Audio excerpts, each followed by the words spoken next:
rumored that thousands of gallons of vomit have actually been cleaned up from that plane. So it gets the name the Vomit Comet. Yep.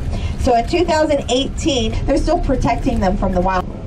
And they've just joined being salvaged out for parts. So some of them have been torn open. They're getting specific things out of them. So the preservation is not quite as high on them.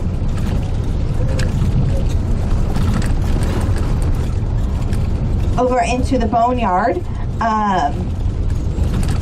you're going to see a number of different aircraft. Everything has, you know, different parts that work really well on it and some that don't. You're going to notice a lot of landing gear has been replaced, so these aircraft are up on wood blocks because, as you can imagine, landing gear gets a lot of wear and tear on it. And so that's a big part of what AMARG sends and ships here, depending on the specific airplane, you can see, would be its landing gear. Oh, yeah. B1s. Yeah. So AMARG is often the only source for some of these parts for our current fighting airplanes, as a lot of them no longer are in operation anymore. So this is the ones that are still in flying. The only way that they can continue to fly is to salvage the parts off of these aircraft. This is the actual part of the facility that gives AMARG the Boneyard nickname. And in 2018, I don't have 2019's numbers yet. So in 2018, AMARG actually was able to claim 7,340 parts off of airplanes and sent out. And that was valued at $368.4 million worth of assets that was actually taken out of those 7,000 parts. So it's a very important part of what they do. It actually saves the government quite a bit of money by being able to salvage off of old aircraft. And so this is where it all happens. One thing I always like to point out, I'm going to point it out as we approach the C5 here on our right, is the tail wing. So you're going to notice a lot of the tails of the C5s, or on a couple of them at least, have been removed. Well, this tail wing down here, you're going to see it's going to be on your ground as we come on to the right, is actually the size of some of our current U.S. fighters. So it just kind of gives you an idea of how big these C5s really are, that just the tail wing of this plane that's sitting here on the wood, I don't know, what are those called? Sawhorses, thank you, there we go, is the same size as some of our current fighters that are being produced today. All right, so the one thing that I really like to point out over here, because it has a very interesting story, is our B-52s, which are going to be off to our right. You're going to be able to see pieces of their tails and their wings over here. So nearly all of them have been basically taken apart in compliance of that treaty. However, the way they took them apart have changed. So when they first started the process, they actually used to drop big, basically razor blades from the sky, rows and rows and rows of different engines. So AMARG, of course, keeps aircraft that they're hoping to regenerate and put back into flight. But they also store engines as well. Some of the engines are actually stored on the airplanes themselves, and then some of them are stored separately, like you can see over on your right. There's over 6,000 engines that are stored here at the AMARG facility.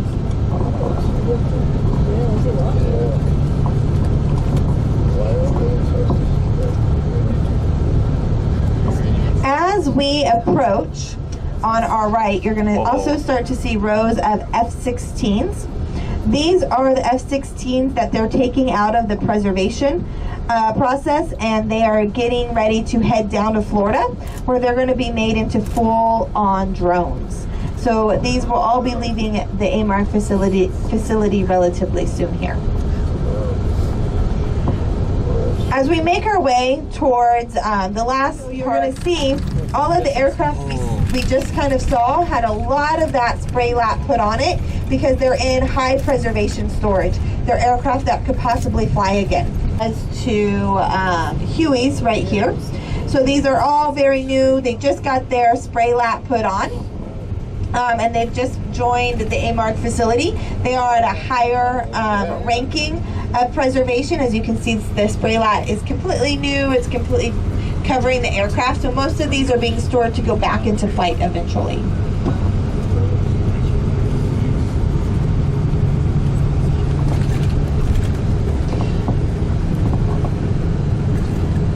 And the last thing I'm going to point out to you guys before we make our way back to the museum is going to be actually a rocket that's stored here. And it's going to be on our right coming up in Poseidon. So that's what we're passing right here on our right.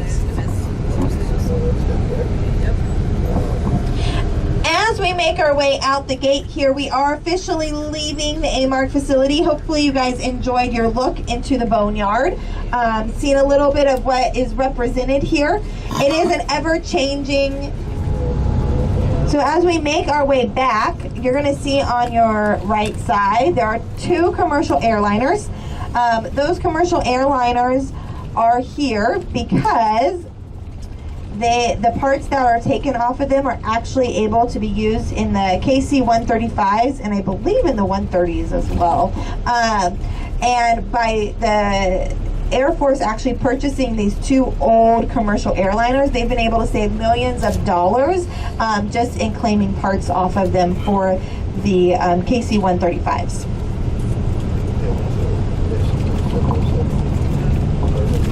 So one thing I like to point out as we are leaving here is kind of the hazardous work environment that goes on here. So the AMARG facility actually is made up of only 3 uniformed personnel.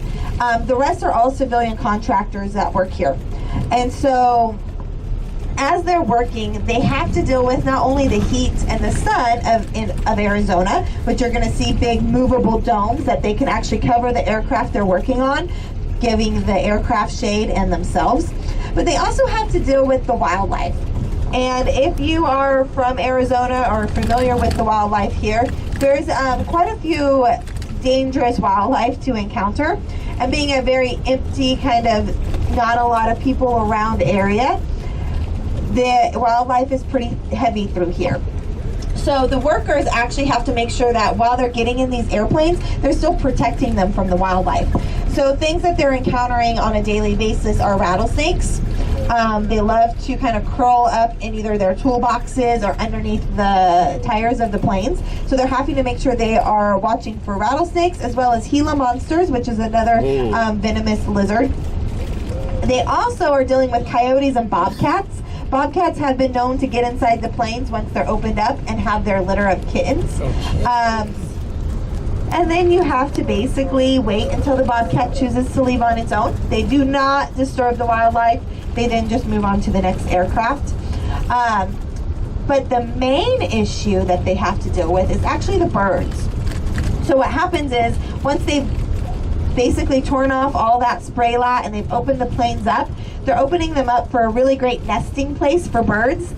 And the problem is when birds use the restroom, their droppings just go all over inside of the aircraft, and it's extremely corrosive. So it does a lot of damage to the plane and to the parts. So they are having to always think about, okay, if I'm going to go into this aircraft, how am I going to do it in a way that is not going to become an issue with some of that wildlife? So it's an interesting part of the job, while they, of course, are doing such important work, being able to keep our U.S. military fighters in flight, as well as our allied aircraft. They also having to worry about the wildlife that they're encountering during that.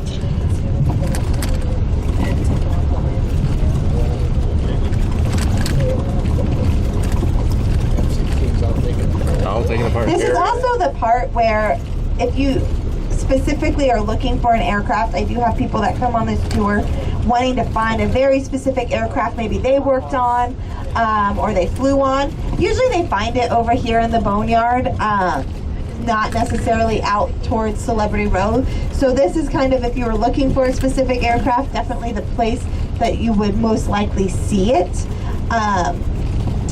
I don't know why that just tends to be where everyone tends to find the aircraft they're looking for. Like I said, this is a 2,000 acre facility, so All you can see is the ladder and the wheels of this aircraft. These F-117s actually have all retired to a test range in Nevada, but because they were so popular on the tour, the AMARG facility left just a little reminder of it for us. So that's what you got there. Staying over on our right, though, is a pretty unique aircraft because of the yellow star you're going to see on it. So it's our 23rd, 1966. That plane actually shot down a MiG-17 using a Sparrow missile over Vietnam. And so it earned that yellow star on the right there. And we're going to go to our DC B-1B Lancer. It's this plane we're coming right up on our left. This is a 4-engine supersonic bomber designed by Rockwell, and it first flew in October 18th, 1974. Originally planes that are in a group called the Century Series. The Century Series aircraft are airplanes that have the F designation. F stands for fighter. I'll catch myself up. And we're going to start with our AH-1 Cobra, which served as the